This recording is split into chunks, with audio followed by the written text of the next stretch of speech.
Au dîner de retraite de ma mère, elle a levé son verre et a dit « Seuls les enfants qui m'ont rendu fière sont vraiment les miens ». Tout le monde a applaudi. Puis elle m'a regardé, moi, sa fille unique, et a dit « Tu peux partir ». Le silence est tombé comme une lame de guillotine. Les fourchettes se sont figées. Je me suis levée lentement, la poitrine brûlante, comme si quelqu'un venait de me marquer au fer rouge du mot « raté ». Mais alors que j'allais partir, mon mari, Martial, s'est levé aussi. Et ce qu'il a fait ensuite, a laissé tout le monde dans cette salle dorée sous le choc. Je suis sur le point de partager quelque chose qui me tient profondément à cœur. Une histoire de trahison familiale, d'humiliation publique et d'une justice que je n'avais jamais vue venir. Mais avant de vous raconter les détails de cette soirée qui a tout changé, j'aimerais savoir qui m'écoute. Pouvez-vous me dire bonjour dans les commentaires, ou me dire de quelle ville ou de quel pays vous me suivez? Quelle heure est-il chez vous en ce moment? J'adore voir jusqu'où ces histoires peuvent voyager. Ça me rappelle, surtout après ce qui s'est passé, que je ne suis pas seule. Que nous ne sommes pas seuls. Merci pour votre présence.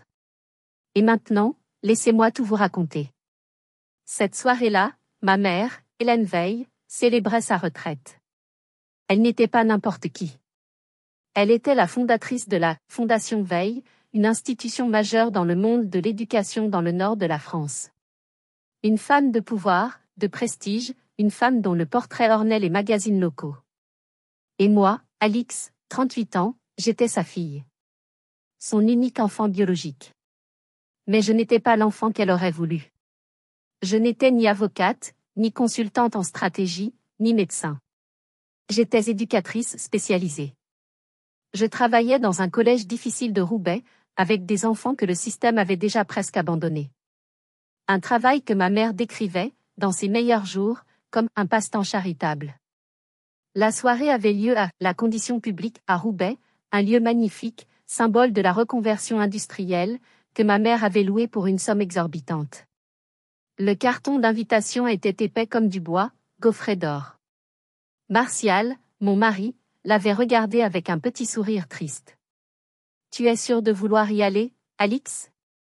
J'avais hoché la tête. « Je dois y aller. C'est sa retraite. Peut-être que cette fois. Peut-être que cette fois, elle me verrait. Peut-être que cette fois, elle dirait quelque chose de gentil. » J'avais 38 ans, et j'espérais encore naïvement l'approbation de ma mère. Nous sommes arrivés. La salle scintillait sous les lustres. Des PDG, des politiciens locaux, des journalistes. 300 personnes triaient sur le volet. Ma mère était au centre, magnifique dans sa robe de créateur, riant avec le maire. Elle ne m'a pas vu arriver. Nous avons cherché nos noms sur le plan de table. La table VIP, la table d'honneur, était juste devant la scène. Il y avait Hélène Veil. À côté, Philippe, son nouveau mari. Et à sa droite, Cyprien, le fils de Philippe, un jeune consultant de 30 ans que ma mère adorait et qu'elle avait pris sous son aile. Mon nom n'y était pas. C'est Philippe, mon beau-père, qui nous a interceptés, son sourire aussi tranchant qu'un éclat de verre. Alix. Quelle jolie robe. Très simple. Il a gloussé. Où sommes-nous placés, Philippe, a demandé Martial, sa voix calme comme toujours. Philippe a fait un vague geste de la main vers le fond de la salle, très loin de la scène. Oh, nous vous avons mis à la table 19. Juste là-bas. Près de la sortie de service. Votre mère a pensé que vous seriez plus à l'aise. Pour prendre l'air frais, vous comprenez. La table 19. La table des autres. J'ai senti le rouge me monter aux joues. L'humiliation était si publique, si délibérée. J'ai serré les poings. Martial a posé sa main sur mon bras. Ne réagis pas, a-t-il murmuré, ses yeux sombres fixés sur la scène. Pas encore. Je l'ai suivi, la tête haute, traversant cette mer de costumes chers et de parfums de luxe, jusqu'à notre coin d'ombre. La table 19 était coincée derrière un pilier en béton. La nappe était en polyester rêche, pas en lin. Les fleurs au centre étaient en plastique. Je ne comprenais pas. Martial le savait. Il savait ce que ma mère me faisait subir depuis des années. Mais ce soir-là, il y avait quelque chose de différent dans son regard. Une tension, une détermination que je ne lui connaissais pas. Il a sorti son téléphone et a envoyé un court message. J'ai à peine eu le temps de voir le mot « prêt ». Une seconde plus tard, son téléphone a vibré. Une réponse. Il l'a lu, a verrouillé son écran et l'a glissé dans sa poche. Il a relevé les yeux vers moi, au milieu du bruit des couverts et des rires de la table VIP. « Fais-moi confiance, Alix, a-t-il dit. Je ne savais pas ce qu'il préparait. Je ne savais pas que cette soirée, conçue pour être mon humiliation finale, allait devenir le théâtre de sa chute. Tout ce que je savais, c'est que lorsque ma mère est montée sur scène, le silence s'est fait. Et quand son regard m'a trouvé, j'ai su que le coup de grâce arrivait. Tu peux partir. L'air a quitté mes poumons. C'était donc ça. La fin. L'exil public. Je me suis levée, ma chaise raclant le sol. Les larmes me brûlaient les yeux. Mais avant que je puisse faire un pas, Martial s'est levé aussi. Lentement. Calmement. Ses yeux n'ont pas quitté la scène. Pas encore, a-t-il répété, mais cette fois, ce n'était pas un murmure pour moi. C'était une promesse silencieuse à l'univers. Et je me suis rassise. Tremblante. Confuse. Ignorante du fait que mon mari, l'archiviste silencieux, était sur le point de déterrer des secrets qui allaient faire exploser cette salle. Laissez-moi revenir 1 heure en arrière. Avant le désastre. Il pleuvait. Une de ces pluies fines et pénétrantes du nord qui s'infiltrent dans les os. Nous étions dans notre vieille voiture, roulant de Lille à Roubaix. Le chauffage fonctionnait à peine. Pourquoi suis-je si nerveuse, ai-je demandé à voix haute, plus pour moi-même que pour Martial. J'ai 38 ans. Je sais qui est ma mère. Je sais comment elle est. Martial gardait les yeux sur la route. Parce qu'une partie de toi espère encore, Alix. C'est humain. Il avait raison.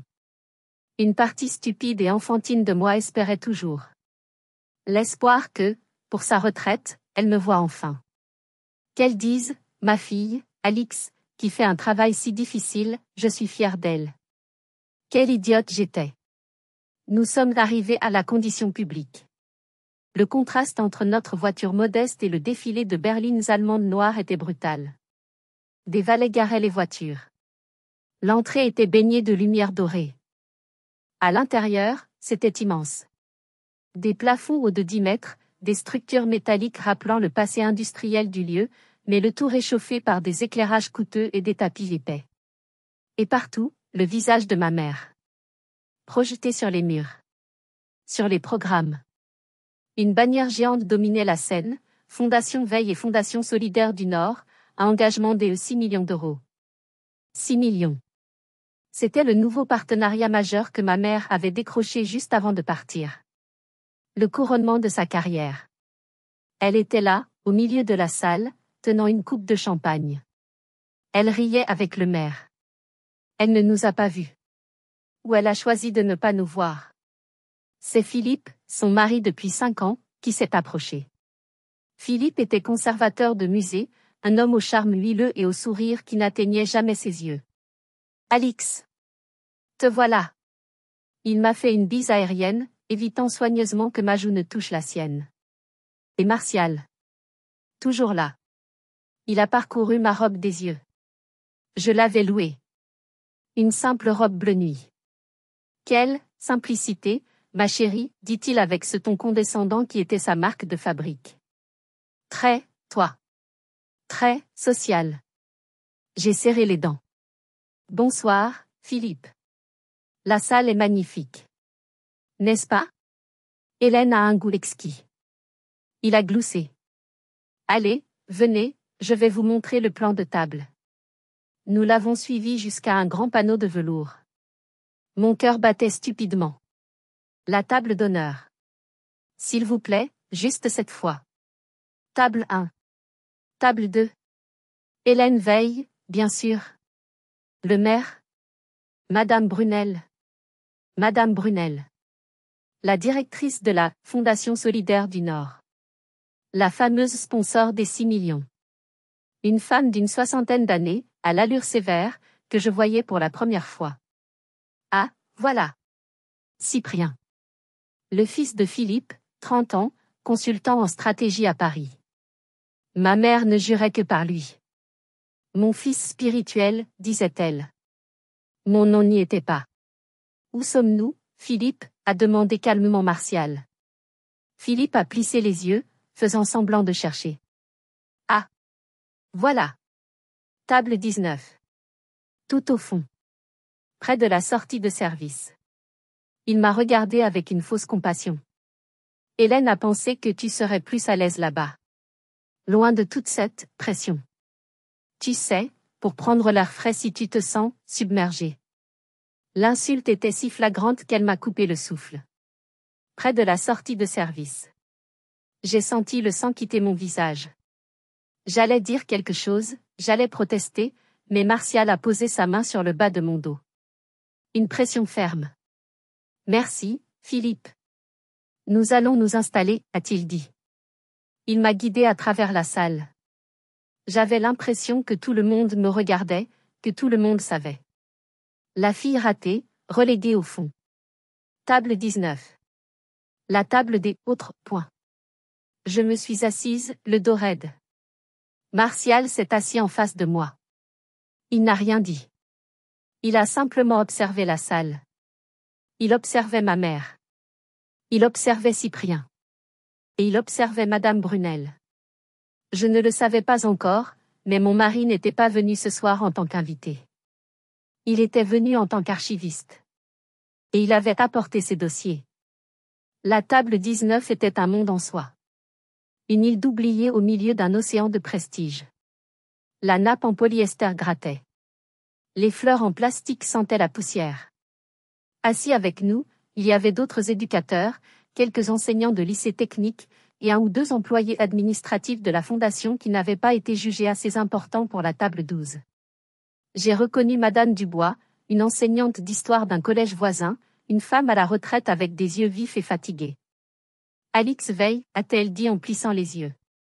Je vous reconnais. Vous êtes la fille d'Hélène. J'ai hoché la tête, m'attendant à la pitié. Mais elle a souri. Non, ce n'est pas pour ça que je vous reconnais. Je vous reconnais grâce au projet La Boussole, point.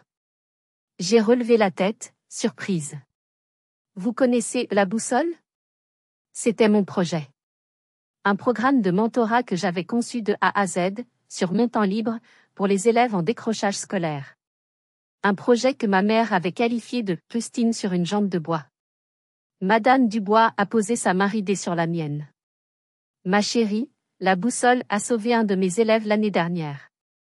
Un gamin, Kevin, que tout le monde avait abandonné. Il allait partir en CAP sans conviction, ou pire. Votre programme l'a remotivé. Il est en première maintenant. Il veut être infirmier. Elle m'a regardé avec une admiration sincère. Vous êtes une petite légende dans nos salles des profs, vous savez. Une chaleur inattendue m'a envahi. Des larmes me sont montées aux yeux. C'était la première fois que quelqu'un. J'ai levé les yeux vers la table VIP. Ma mère avait dû entendre. Nos tables n'étaient pas si éloignées que ça. Nos regards se sont croisés. J'ai vu son expression. Pas de fierté. Pas même d'indifférence. J'ai vu, de l'agacement. Comme si le fait que je puisse être reconnue pour quelque chose était une insulte personnelle à sa propre gloire. Elle a froncé les sourcils et s'est détournée, se penchant pour rire à une blague de Cyprien. Et ce simple regard m'a fait plus mal que l'humiliation de la table 19. Je me suis reconcentrée sur Martial. Il était silencieux, mais son téléphone était posé, écran vers le bas, sur la nappe. Je savais qu'il vibrait par intermittence. Martial, ai-je murmuré, qu'est-ce qui se passe? Je t'ai toujours dit que ton travail avait de la valeur, Alix, a-t-il dit, sa voix basse. Même si personne ne le voyait. Il a jeté un regard vers la table VIP. Ce soir, tout le monde va le voir. Je n'ai pas compris. C'est à ce moment-là que Cyprien s'est levé de la table d'honneur. Il se dirigeait vers les toilettes, un verre de vin rouge à la main. Il est passé près de notre table. Et puis, le drame. Il a trébuché. Oh, zut, s'est-il exclamé, alors que la totalité de son verre de vin rouge se déversait sur le devant de ma robe bleu nuit. Le choc du liquide froid m'a fait sursauter. La tache était énorme, sombre, impossible à cacher. Oh, Alix! Je suis tellement désolé, dit-il avec un faux air contrit. Quelle maladresse! C'est terrible, cette robe est, enfin, elle était. Il a souri, un éclair de malice dans les yeux. Vous devriez peut-être aller vous nettoyer aux toilettes, pour le reste de la soirée, non? C'était délibéré. C'était une attaque. Une façon de me forcer à quitter la salle, humiliée et tachée, juste avant le discours de ma mère. Tout le monde à la table 19e regardait avec pitié. J'allais me lever. J'allais partir. Je n'en pouvais plus. Mais Martial m'a tendu sa serviette en tissu. Non, a-t-il dit fermement. Il a relevé les yeux vers Cyprien, qui souriait toujours. Merci pour votre contribution, Cyprien. C'était nécessaire. Cyprien a perdu son sourire, confus par cette réponse. Il a haussé les épaules et s'est éloigné.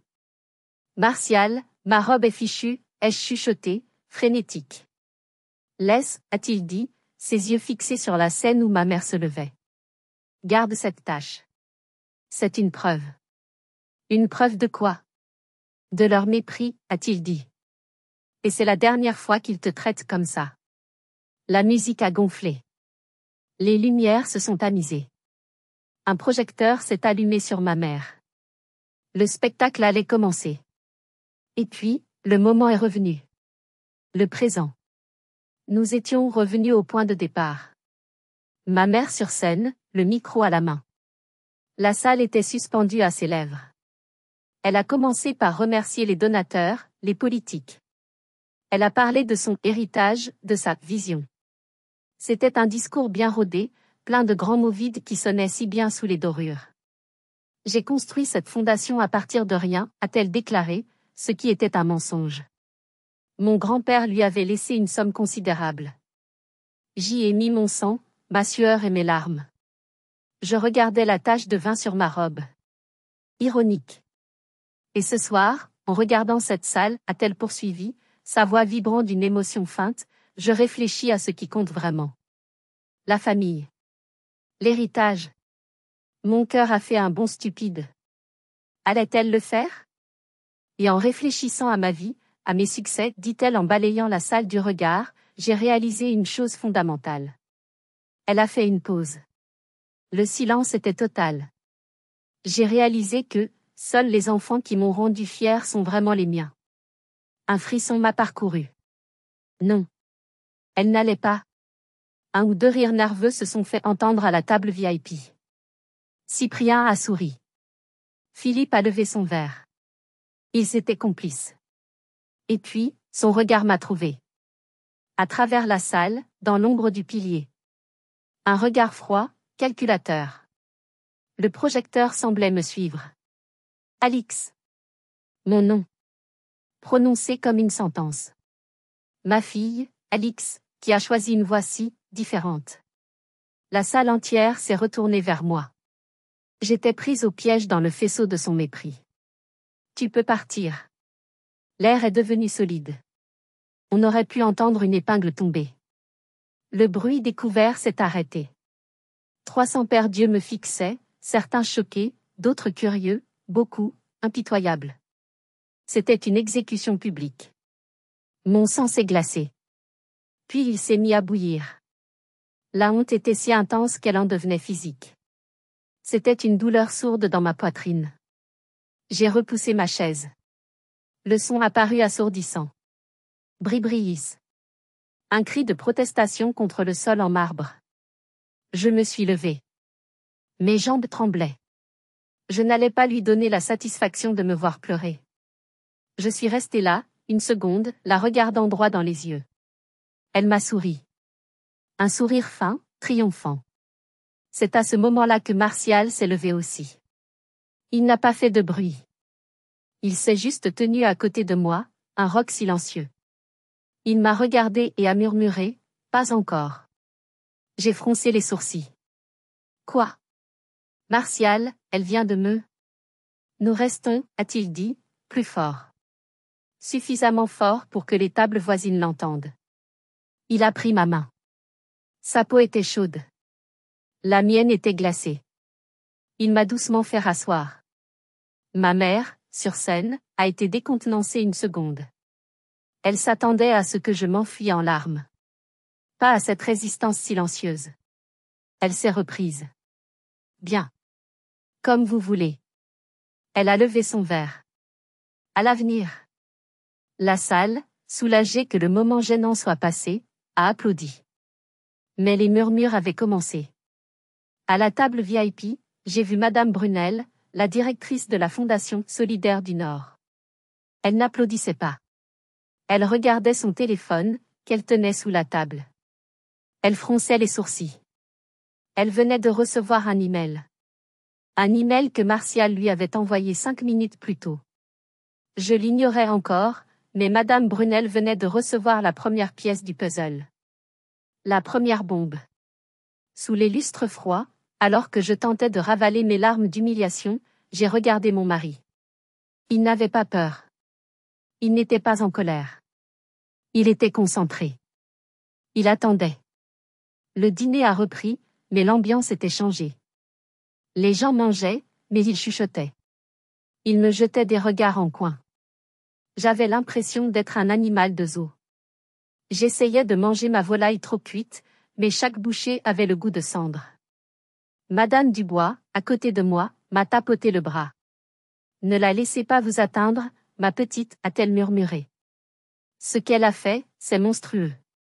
J'ai essayé de sourire, mais c'était un rictus. Puis, Philippe, le beau-père, s'est levé. Il a pris un micro de la table des techniciens. Oh non. Pas lui. Une ovation pour Hélène, a-t-il crié, sa voix de présentateur de foire résonnant dans la salle. Quelle femme! Quel discours! Il s'est pavané sur l'estrade. Hélène vous a parlé d'héritage. De futur. Et j'ai l'honneur, ce soir, de vous présenter celui qui portera cet héritage. Il a fait un geste théâtral vers la table VIP. J'appelle sur scène celui qui, malgré son jeune âge, a déjà conseillé les plus grandes entreprises du CAC 40. Celui qui va amener la Fondation Veille dans le XXIe siècle. Mon fils. Cyprien. La musique a repris, triomphante. Cyprien s'est levé, ajustant son costume à 3000 €.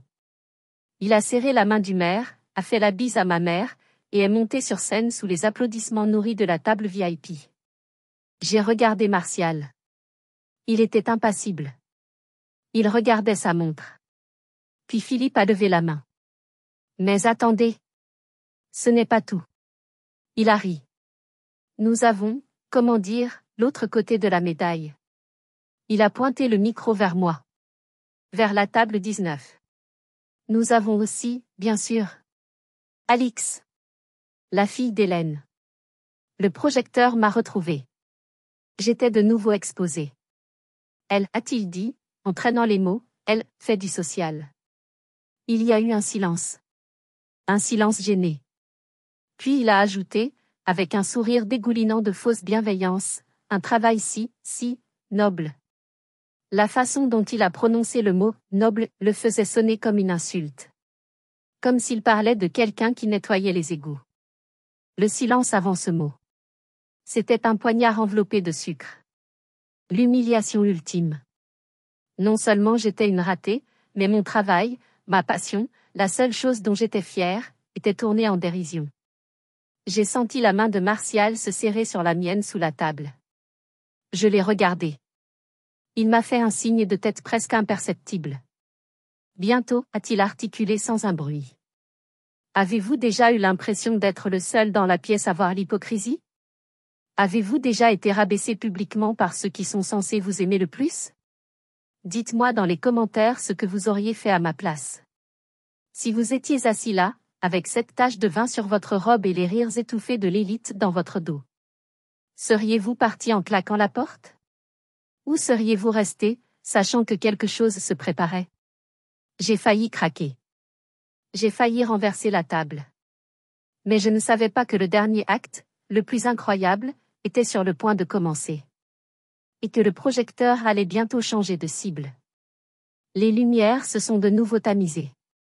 Le brouhaha s'est calmé. Un roulement de tambour discret s'est fait entendre. L'immense écran LED derrière la scène, qui jusqu'à présent affichait le logo de la fondation, s'est allumé. En lettres d'or géantes, les mots sont apparus. Annonce spéciale, la succession de la Fondation Veil. Ma mère est remontée sur scène, le sourire radieux. Elle avait eu ce qu'elle voulait. Je n'étais plus une menace. J'avais été publiquement remise à ma place. Mon cœur s'est serré. Malgré tout. Malgré la table 19, le vin, le mot « noble ». Une partie stupide de moi priait encore. Peut-être que c'est une leçon, pensais-je frénétiquement. Peut-être qu'elle va annoncer que je vais travailler avec Cyprien. Qu'elle va enfin reconnaître mon travail sur la boussole, point. Quelle idiote! Ce soir, a commencé Hélène, sa voix résonnant avec autorité, nous ne célébrons pas seulement mon passé. Nous célébrons l'avenir. Un avenir audacieux, stratégique, rentable. Elle a fait un geste vers Cyprien, qui se tenait modestement à côté d'elle. Diriger une fondation de cette envergure en 2025, a-t-elle poursuivi, ne requiert pas seulement un bon cœur. Cela demande un esprit affûté. Une compréhension des marchés. Une vision stratégique. Chaque mot était une flèche empoisonnée décochée dans ma direction. Bon cœur égale Alix. Esprit affûté égale Cyprien. C'est pourquoi, après mûre réflexion, et avec l'approbation unanime de notre conseil, elle a fait une pause dramatique. Je suis fière, et profondément émue, d'annoncer que la personne qui prendra ma suite à la tête de la Fondation Veil, mon fils spirituel, mon protégé. Cyprien. La musique a explosé. Les applaudissements de la table VIP ont été assourdissants. Des confettis dorés ont plu du plafond.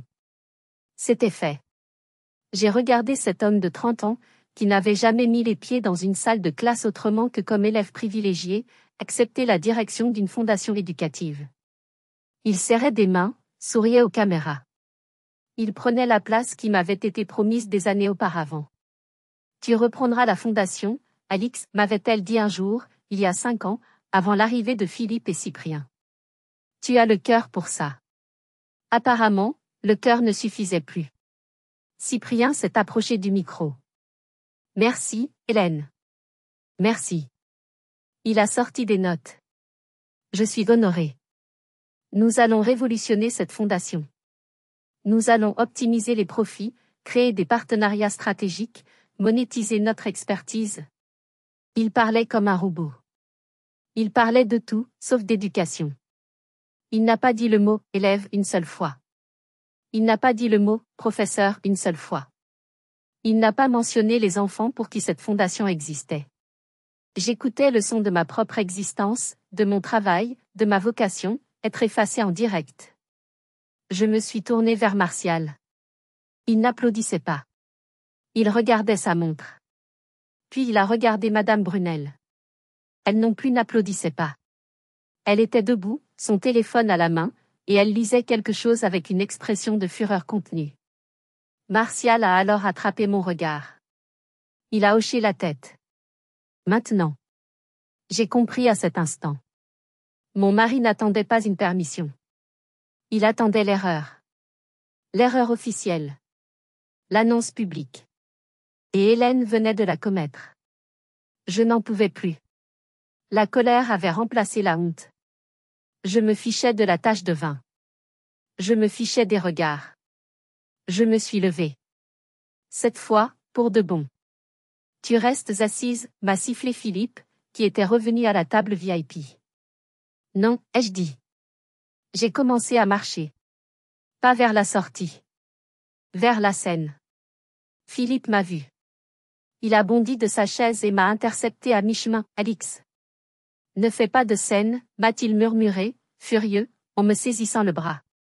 C'est un moment de famille. Je me suis dégagée de son emprise. Je ne suis pas de la famille, c'est ça, Philippe? C'est ce que vous essayez tous de me dire depuis le début? Ou c'est sous condition?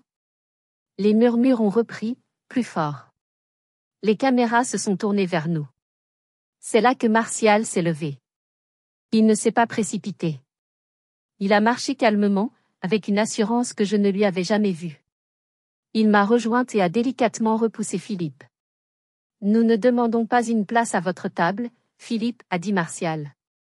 Sa voix n'était pas forte, mais elle était si claire, si dénuée d'émotion, qu'elle apportait dans tout le silence qui venait de se faire.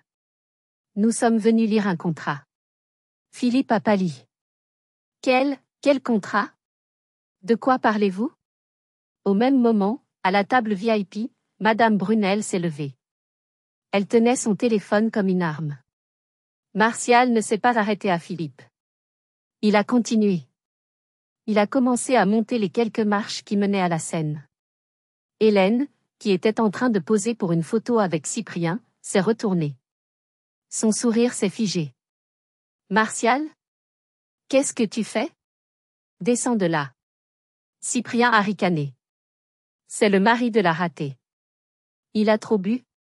Martial est arrivé sur scène. Il a ignoré Cyprien. Il a marché droit vers le pupitre et a pris le deuxième micro. Pardon, a dit Hélène, son irritation montant. Qui êtes-vous pour interrompre ma soirée? Mon cœur battait à tout rompre. J'étais paralysée au pied de la scène. Qu'est-ce qu'il faisait? Martial, mon mari si calme, l'amoureux des livres, l'homme qui détestait les conflits, qu'est-ce qu'il faisait? Madame Brunel, a dit Martial dans le micro, en s'adressant à la directrice de la fondation sponsor. Celle-ci a levé la main.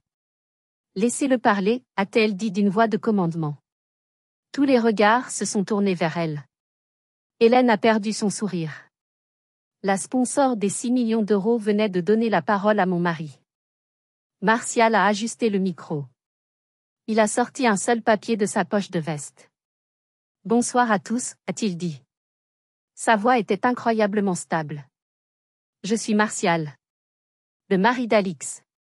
Il m'a regardé, en bas de la scène. Un regard rapide. Tout va bien. Puis il s'est tourné vers Hélène. Félicitations pour votre retraite, Hélène. Et félicitations à Cyprien pour cette nomination. Il y avait un sarcasme glacial dans sa voix. Cependant, a-t-il poursuivi, avant que cette nomination ne devienne officielle, et avant que les confettis ne soient balayés, nous devrions peut-être relire ensemble un document. Il a levé le papier. Plus précisément, a-t-il dit, son regard trouvant celui de Madame Brunel, nous devrions peut-être relire la clause 7.3 du contrat de financement initial. Celui que vous avez signé il y a 6 mois avec la Fondation Solidaire du Nord. Le silence dans la salle était total. Absolu. Hélène est devenue livide. Je ne vois pas de quoi vous parlez. Oh, je pense que si, a dit Madame Brunel en s'approchant elle aussi de la scène. Le piège venait de se refermer. La tension était palpable. On aurait pu l'entendre vibrer dans l'air. Hélène regardait Martial, puis Madame Brunel, comme un animal pris au piège. Monsieur, a-t-elle tenté, essayant de reprendre le contrôle, sa voix tremblant légèrement. Ceci est une décision interne au conseil d'administration. Cela ne regarde pas. Cela me regarde, l'a coupé Madame Brunel, sa voix tranchante comme de l'acier. Quand 6 millions d'euros de ma fondation sont en jeu, tout me regarde. Martial a repris la parole. Voyez-vous, Hélène, la Fondation Solidaire du Nord n'est pas n'importe quel sponsor. Il s'est tourné vers l'Assemblée. J'ai fait quelques recherches. Mon travail, c'est d'être archiviste. Je trouve de vieux documents. Et j'ai trouvé l'acte de fondation original de la Fondation Solidaire du Nord. Il a fait une pause, regardant Hélène droit dans les yeux. Elle a été créée il y a 20 ans. Par une femme nommée Françoise Veil. Le nom a flotté dans l'air. Ma grand-mère, ai-je murmuré depuis le pied de la scène, assez fort pour que le micro le capte. Hélène a reculé d'un pas. Comment osez-vous? Votre mère, a continué Martial, implacable. Ma grand-mère, ai-je répété, la réalisation me frappant comme une tonne de briques. Ma grand-mère. La femme douce qui m'emmenait au parc, celle qui me disait toujours, ton cœur est en or, Alix, ne laisse personne te dire le contraire. Celle qui était morte quand j'avais 20 ans, laissant tout à sa fille unique, Hélène. Il s'avère, a dit Martial, que votre mère, Françoise, était une femme très prévoyante. Elle vous aimait, Hélène, mais elle connaissait aussi votre ambition.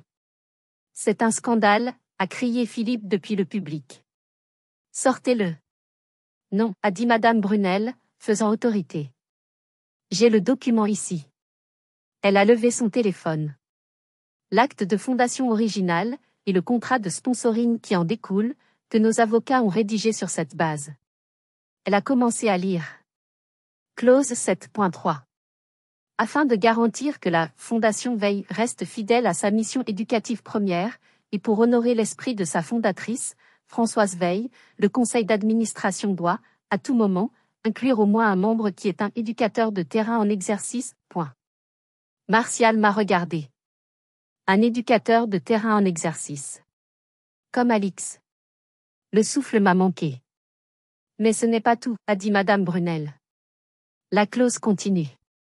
Elle a lu, de plus, toute nomination à un poste de direction exécutive, y compris le poste de président ou de directeur général, requiert l'approbation écrite et préalable du principal sponsor, à savoir, la Fondation Solidaire du Nord. Point. Elle a relevé les yeux vers Hélène. Vous avez fait une annonce publique ce soir, Hélène. Sans jamais nous consulter.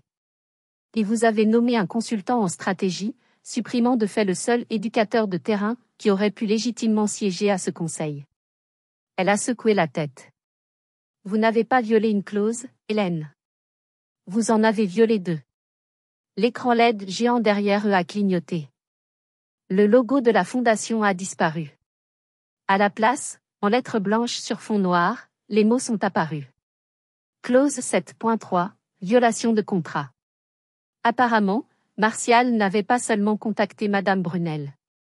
Il avait aussi contacté le technicien régie. Hélène tremblait. Elle a essayé de rire, un son aigu et horrible. Mais, ce n'est que de la paperasse. Une formalité. Nous pouvons arranger ça. Non, a dit Martial. Et c'est là qu'il a porté le deuxième coup. Parce que ce n'est pas seulement une violation de contrat. C'est aussi une question de fraude. Si la salle était silencieuse avant, elle était maintenant morte. De quoi parlez-vous, a sifflé Cyprien, qui était resté muet jusqu'à présent. Oh, a dit Martial avec un calme terrifiant. Le pire pour vous n'est pas encore arrivé. L'histoire vous ferait réagir comment, vous? On veut lire vos avis dans les commentaires. Et dites-nous, vous êtes d'où? L'histoire n'est pas terminée, continuons à écouter l'histoire. Cyprien s'est avancé, le visage rouge. Vous n'êtes personne. Vous êtes juste un rat de bibliothèque. Vous n'avez aucune preuve de ce que vous avancez. C'est là que vous vous trompez, a dit Martial. Je suis un archiviste. Les preuves, c'est mon métier. Il s'est tourné vers l'écran géant. Et il y a une autre chose que j'ai pris la liberté d'envoyer à Madame Brunel il y a quelques minutes. Il a parlé au technicien régie, que l'on ne voyait pas afficher le document « Comparaison », s'il vous plaît. L'écran a changé. Il s'est divisé en deux. À gauche, un document intitulé « Projet La Boussole, proposition de programme de mentorat ». Auteur, Alix Veil. Date, octobre 2021. À droite, un document intitulé « Stratégie de croissance 2025, Fondation Veil ». Auteur, Cyprien. Date, mars 2024. Le document de droite, a expliqué Martial, est la proposition stratégique sur laquelle Cyprien a basé son discours de tout à l'heure. C'est le document qu'il a présenté au Conseil pour obtenir sa nomination. Et alors, a dit Cyprien, avec arrogance. C'est mon travail. Vraiment, a dit Martial. Parce qu'il ressemble étrangement au travail de ma femme. Celui qu'elle a envoyé à sa mère il y a 3 ans, et qui a été rejeté comme étant trop idéaliste. Point. Il a continué. En tant qu'archiviste, j'ai numérisé et horodaté toutes les ébauches de ma femme. Par habitude professionnelle. Et par fierté pour son travail, même si personne d'autre ne l'appréciait. Et puis, sur l'écran, les sections identiques des deux documents ont commencé à s'allumer. En rouge vif. Des paragraphes entiers. Des listes à puces. Le concept de mentorat ciblé. La structure des partenariats éducatifs. 40%, a dit Martial, sa voix résonnant dans le silence de mort. 40% du nouveau projet de Cyprien est un copier-coller mot pour mot de l'ébauche d'Alix de 2021. Les murmures ont enflé pour devenir un grondement. C'est faux, a bégayé Cyprien. Elle m'a montré son travail. Je m'en suis inspiré. C'est de la collaboration. Je suis monté sur scène. J'ai pris le micro des mains de Martial. J'ai regardé Cyprien. Je ne t'ai jamais montré mon travail. La seule personne qui l'avait était ma mère. Tous les regards se sont tournés vers Hélène. Elle était blanche comme un linge. Elle avait donné le travail de sa fille à son beau-fils pour qu'il puisse lui voler sa place. Ce n'est pas seulement une violation de contrat, a dit Madame Brunel, sa voix pleine de dégoût. C'est du plagiat. C'est un vol intellectuel. C'est une violation directe et impardonnable de notre clause d'éthique. Les journalistes, qui étaient venus pour un article ennuyeux sur une retraite, se bousculaient maintenant vers la scène, leurs caméras filmant, leurs flashs crépitants. J'ai vu Philippe, au premier rang, enfouir son visage dans ses mains. Il n'avait pas signé pour ça. Cyprien était piégé. Hélène était piégée. Ce n'était plus seulement une affaire de famille. C'était un scandale public. Et ce n'était pas fini. Il restait une dernière chose à dire. La chose la plus importante. Cyprien a tenté une dernière fois. C'est absurde. Elle m'a donné la permission. N'est-ce pas, Hélène? Hélène ne répondait pas. Elle regardait le vide, son empire s'effondrant autour d'elle. Madame Brunel a secoué la tête. C'est terminé, monsieur. Les journalistes criaient des questions. Madame Veil, est-ce vrai? Avez-vous volé le travail de votre fille? Cyprien, est-ce du plagiat? Le hashtag scandale Veil était déjà en tendance sur les réseaux sociaux, projeté sur un écran de contrôle près du bar. C'est là que j'ai repris le micro. Ma voix ne tremblait plus. La peur, la honte, tout avait disparu. Il ne restait qu'une clarté froide. Pendant 3 ans ai-je commencé, et la salle s'est tue pour m'écouter, j'ai écrit 12 propositions différentes pour cette fondation. Des programmes pour les enfants en difficulté.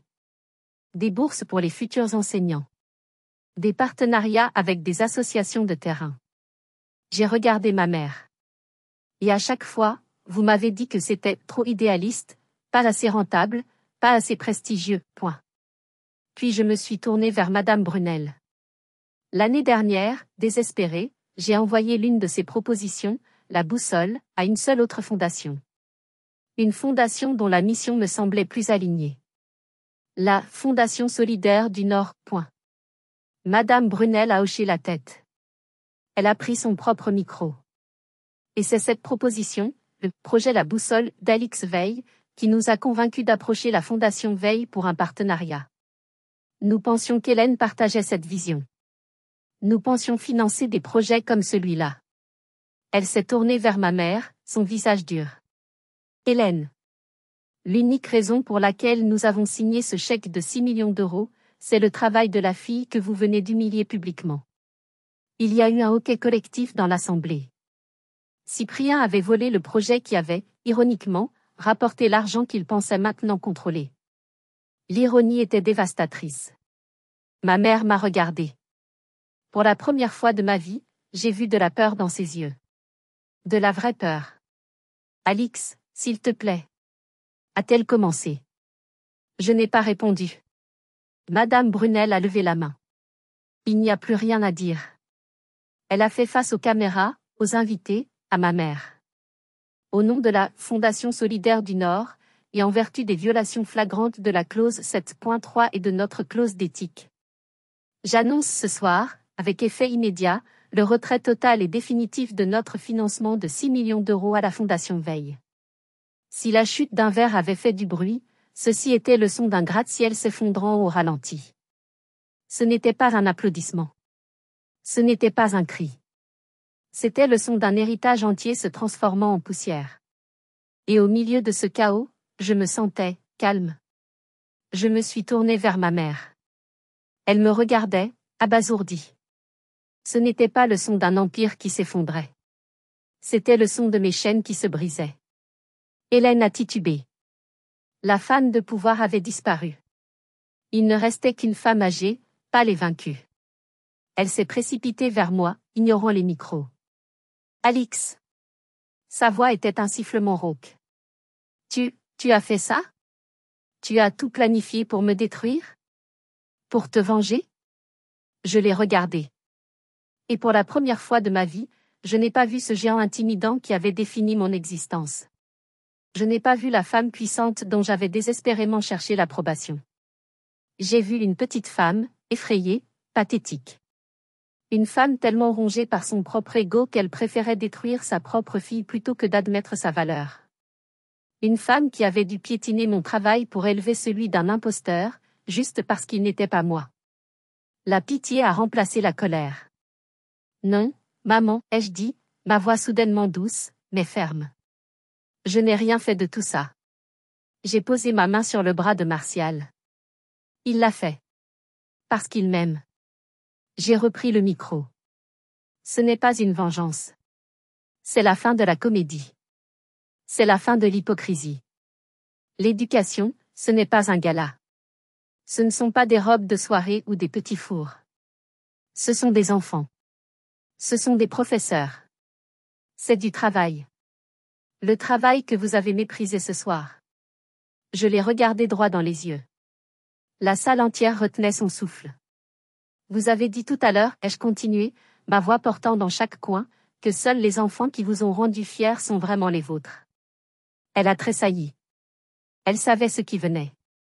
Vous avez raison. J'ai fait une pause. J'ai respiré. L'air avait un goût de victoire. Alors, à partir de ce soir, officiellement, je ne suis plus votre fille. Le silence qui a suivi était total. Ce n'était pas un silence gêné. C'était un silence de respect. Ma mère a ouvert la bouche, mais aucun son n'est sorti. C'est Madame Brunel qui a brisé le silence. Mais ce n'est pas une fin. C'est un commencement. Elle s'est tournée vers les caméras. La Fondation solidaire du Nord ne retire pas simplement son argent. Nous allons le réallouer. Nous annonçons ce soir la création du Fonds de renouveau pédagogique, doté de ces 6 millions d'euros. Elle m'a regardé. Un fonds qui sera dirigé, non pas par des consultants en stratégie, mais par des éducateurs. Et nous sommes honorés d'inviter Alix Veil à siéger à son conseil d'administration inaugural. Le silence s'est brisé. À la table 19, Madame Dubois, l'enseignante d'histoire, s'est levée. Elle a commencé à applaudir. D'abord seule. Puis le reste de la table s'est levé. Puis une autre table d'enseignants. Et une autre. En quelques secondes, toute la moitié arrière de la salle, tous les oubliés, les nobles travailleurs sociaux, les professeurs, ils étaient tous debout, applaudissant. Ce n'étaient pas les applaudissements polis et forcés pour Hélène. C'était un tonnerre. Un bruit de révolution. Les applaudissements qui appartenaient autrefois à ma mère appartenaient maintenant à une histoire différente. Hélène est restée là, figée. Philippe a tenté de la tirer par le bras, hors de la scène. Cyprien avait déjà disparu, probablement par une sortie de service. Martial a pris ma main. Je t'avais dit, a-t-il murmuré, que nous n'avions pas besoin de leur table. Nous construisons la nôtre. Je l'ai serré dans mes bras, là, sur scène, devant tout le monde. J'ai pleuré, mais pour la première fois, ce n'étaient pas des larmes de honte. C'étaient des larmes de libération. Nous sommes descendus de la scène, main dans la main. Les gens s'écartaient sur notre passage, nous regardant avec un mélange de choc et de respect. Nous n'avons pas regardé en arrière. Nous avons dépassé la table 19, où Madame Dubois m'a fait un clin d'œil. Nous avons marché jusqu'à la grande sortie, là où l'air frais de la nuit de Roubaix entrait. En passant la porte, j'ai jeté un dernier regard à la salle. Ma mère était assise, seule, à la table VIP déserte, sous une pluie de confettis dorés qui retombait tristement. Son empire était tombé. Le nôtre venait de commencer. 6 semaines plus tard. Le grand salon de la condition publique était silencieux. Plus d'orchestre, plus de champagne, plus de regards cruels. Juste le bruit de chaises que l'on déplaçait sur le parquet. J'étais là, avec Martial, Madame Brunel, et Madame Dubois, l'enseignante de la table 19. C'est ironique, n'est-ce pas, ai-je dit, en regardant le coin sombre au fond de la salle. De tenir notre première réunion de conseil ici. Madame Brunel a souri. Pas du tout. C'est symbolique. Nous voulions louer cet endroit pour notre première réunion. Martial a déplacé une table. Pas ici, ai-je dit. Là-bas. Je l'ai guidé vers le pilier en béton, vers l'endroit exact où se trouvait la table 19. Nous nous installons ici, ai-je annoncé. Pour ne jamais oublier d'où nous venons. Pour ne jamais oublier pour qui nous travaillons. Madame Dubois a posé sa mallette sur la table. Alors c'est le nouveau siège social. J'aime bien. Les 6 dernières semaines avaient été un tourbillon. Les conséquences du #Scandale Veille avaient été rapides et brutales. La Fondation Veille, privée de son sponsor principal et noyée sous le scandale du plagiat, avait déposé le bilan en moins de 2 semaines. Hélène avait été contrainte à une retraite anticipée, silencieuse et humiliante. Elle avait vendu sa grande maison de Lille, m'a-t-on dit, était partie vivre dans le sud, seule. Philippe l'avait quittée la semaine suivant le gala. Cyprien avait été licencié sur le champ par son cabinet de conseil parisien. La fraude éthique n'était pas bonne pour les affaires. Et moi? Je n'avais pas changé. J'étais toujours éducatrice spécialisée à Roubaix. Mais 2 jours par semaine, je présidais le comité d'attribution des bourses du nouveau Fonds de renouveau pédagogique. Notre premier acte avait été de financer intégralement le projet La Boussole dans tous les collèges de la région. Pendant que nous organisions nos dossiers, une jeune assistante de la fondation s'est approchée de moi, l'air timide. Madame Alix. Veille? J'ai quelque chose pour vous. Elle m'a tendu une enveloppe froissée. C'est un élève de votre collège qui l'a déposée hier. Il a dit que c'était important. Je l'ai ouverte. C'était une feuille de cahier, écrite d'une écriture d'adolescent maladroite. Chère Madame Alix. C'est Kevin. Le garçon de la 4e B, celui que vous avez aidé avec la boussole. J'ai vu ce qui s'est passé à la télé. C'était fou. Ma mère a dit que vous aviez été courageuse. Je voulais juste vous dire merci. Pas pour l'argent du fonds. Mais pour avant. L'année dernière, vous m'avez dit une chose. Vous m'avez dit que « différent » ne voulait pas dire « moins bien ». Vous m'avez dit que j'avais de la valeur même si je n'étais pas bon en maths. J'ai cru ce que vous m'avez dit. Je suis en première maintenant. Et j'étudie pour devenir infirmier. Comme vous m'aviez dit que je pouvais le faire. Merci de ne pas m'avoir laissé tomber. Kevin. J'ai dû m'asseoir. Les larmes me brouillaient la vue. J'ai essayé de lire la lettre à voix haute à Martial et Madame Dubois, mais ma voix s'est brisée. Martial a posé sa main sur mon épaule. Ça, Alix, a-t-il dit doucement, c'est ça, la vraie rentabilité. Plus tard dans la soirée, mon téléphone a sonné. Numéro masqué.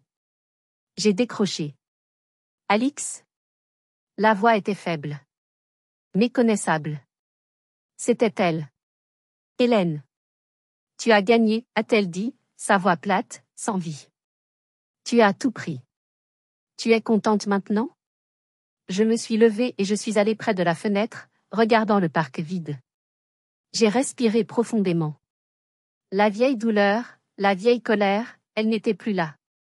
Je n'ai pas gagné, maman, ai-je dit calmement. J'ai juste arrêté de perdre. Il y a eu un long silence. Alors, c'est tout, a-t-elle murmuré. C'est tout, ai-je répondu. Je te pardonne. Pas pour toi. Pour moi. Au revoir. J'ai raccroché. J'ai bloqué le numéro. Je me suis tournée vers Martial, qui me regardait. J'ai souri. Pour la première fois, un vrai sourire. C'était la liberté. Nous avons terminé la réunion. En sortant de la salle, je me suis arrêtée une dernière fois, là où la scène avait été. Elle m'a dit, tu peux partir, ai-je murmuré à Martial. Il a pris ma main. Et je suis partie, ai-je continué. Je suis partie, et je suis revenue. Je suis revenu avec tous ceux qu'ils avaient ignorés. Tous ceux de la table 19. J'ai éteint la lumière. Nous ne sommes plus assis au fond. Nous sommes la table. La valeur n'a pas besoin de permission. Le respect ne vient pas des titres, il vient des actes. Parfois, il faut une nuit d'effondrement total pour réaliser que vous étiez la lumière depuis le début. Si vous, ou quelqu'un que vous connaissez, avez un jour été rabaissé, méprisé ou mis de côté simplement parce que vous suiviez votre passion, ou parce que vous étiez différent, partagez votre histoire dans les commentaires. Racontons-nous. Rappelons-nous les uns aux autres que nous ne sommes jamais, jamais seuls. Merci de m'avoir écouté.